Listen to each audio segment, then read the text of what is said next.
Hey, this is Paul Mazurkiewicz from Cannibal Corpse. You are watching BREALTV. Hey, we're here with Paul Mazurkiewicz here from Cannibal Corpse. How you doing, Paul? Good, man. Thank you very much. So it's the first day of the tour. How are you feeling? Pretty good. You know, a little tired. We had a little bus mishap, you know, getting up to San Bernardino here. We've been traveling throughout the country, playing a few headliners to get out to San Bernardino since we're living in Tampa, Florida. We had a little problem in El Paso the other day, and our bus broke down, and we are lucky to be here right now, actually, because we have to take some flights. Our gear had to be driven in and all that kind of good stuff. But you know what? We're here. We're ready to play, and we're looking forward to it. Who are you excited to see on this Mayhem tour this summer?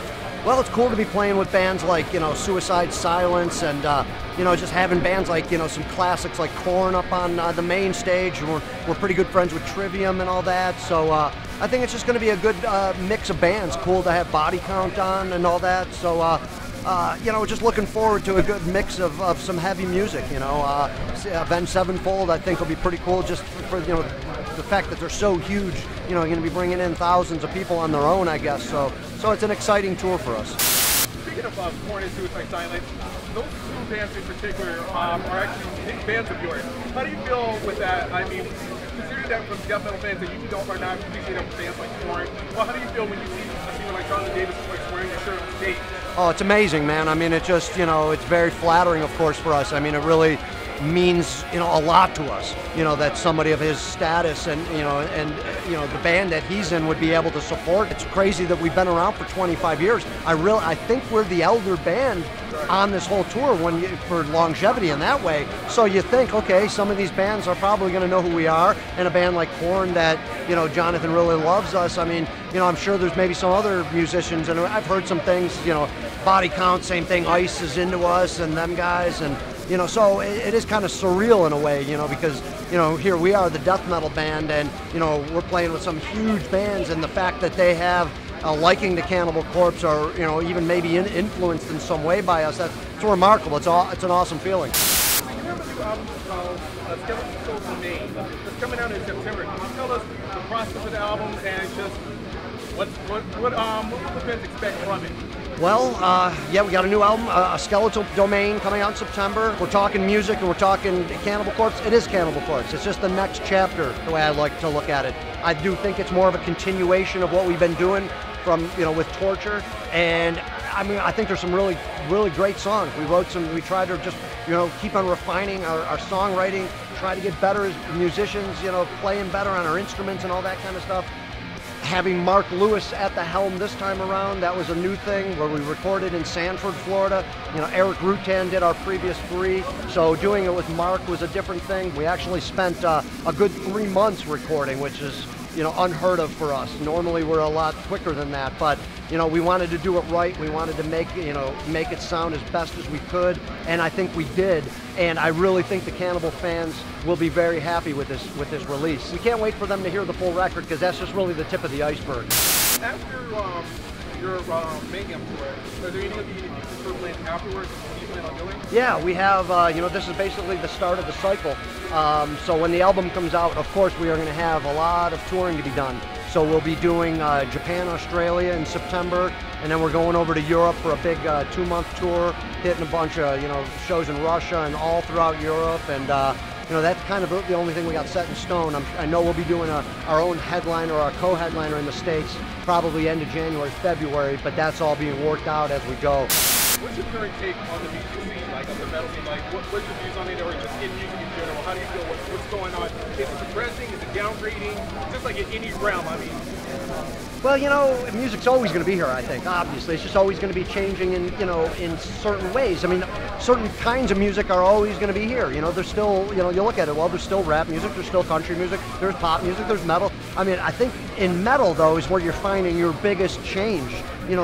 So many subgenres of metal and extreme metal, and the fact that they're doing so well is awesome. I mean, you got a band like Whitechapel who are selling 16,000 records in their first week. I mean, that's incredible for that kind of music. So I think metal in general is bigger than it's ever has, and that's, has nothing to do with, look at the decline of record sales and this whole, record sales aren't, happening anymore, and well, bands are bigger than ever, I think, So I don't know. I look at it as we're happy to be on a festival like this, a death metal band, you know, where we never compromise. We do it our own way, and the fact that we're playing on Mayhem with all these bands, I mean, that's just goes to show you, you know, that I think society has changed, you know, the public, the perception of bands has changed, and we're you know, you hate to say it, we're not mainstream, but we're mainstream in the sense where people know who we are. Of all death metal bands, you're the only death metal band that has sold combined well over 1 billion Right. copies. Yeah. How does it feel? It's an amazing feeling, dude. Like I said, I mean, we're just kids from, you know, Buffalo, New York, where we started. Not all of us anymore, but the original band. You're just making a band, you know, to have fun with your friends, you know, to make music that you love, you know. And then for this to go on 25 years now, and for us to sell exactly, I think it's over 2 million now, really, worldwide, collectively. I mean, yeah, you look back and go, wow, this has been happening. I mean, this is crazy. You know, what? Who are we? None of us ever expected this. None of us ever thought that would happen. Like I said, you can dream, you know. But that's usually what ends up happening. You're dreaming, you know. So we never look forward then just the next day. So I think that's, you know, kind of a reason for our longevity and success too. We never went into it the wrong reasons. You know, oh, we're going to be huge, we're going to be successful. No, you go into it playing music you love because it's an art form, you know. And for good things to happen to us like they did, that's just all a bonus. What is your wildest tour bus experience? Well, I mean, you know, there's been a lot of crazy stuff that's gone out over the years, but probably the wildest one is back in, it would have been about 20 years ago now. We were touring in Europe. This was '94, and we were sharing a bus with a couple of bands, you know, headlining tour. I remember it was the second day of the tour, and we're in a little town in Holland, Enschede. And we were getting some food, you know, like show's over, there's like a little hot dog hamburger stand open, you know. We're a little town, nothing, it's, you know, completely dead.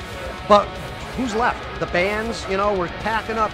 I remember being on the bus with a couple of the guys, and somebody said, like, hey, there's a fight going on outside. Well, you know, what are you talking about? We go outside, and it's like Alex and our sound man or whatever. There's a couple guys of our crew fighting these other guys. Who are these guys?